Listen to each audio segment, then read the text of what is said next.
Que pouvons-nous apprendre de la vie de Noé? Noé apparaît pour la toute première fois en Genèse 5, qui s'ouvre sur ces mots. Voici le livre de l'histoire d'Adam. Cette structure de phrase est employée plusieurs fois dans la Genèse. Le chapitre 5 décrit la lignée pieuse de Seth, en opposition à la lignée maudite de Caïn. Genèse 4, 17, 24.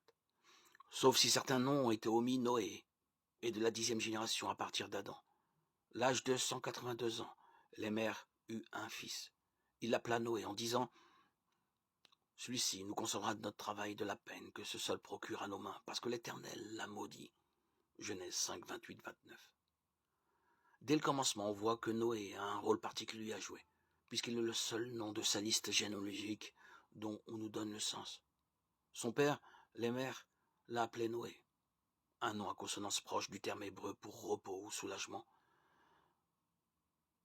Noar, en hébreu, en affirmant qu'il serait source de repos pour les hommes subissant les conséquences du péché. Genèse 6, 1, 8.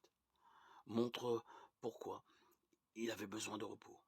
À cause de la chute, l'injustice s'était accrue d'une manière exponentielle à travers le monde, sans rien pour la retenir.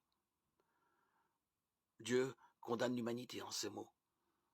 L'Éternel vit que les hommes commettaient beaucoup de mal sur la terre et que toutes les pensées de leur cœur se portaient constamment et uniquement vers le mal. Genèse 6, 5.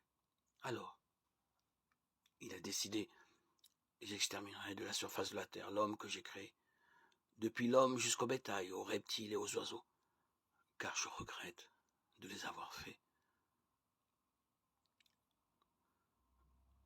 Genèse 6, 7.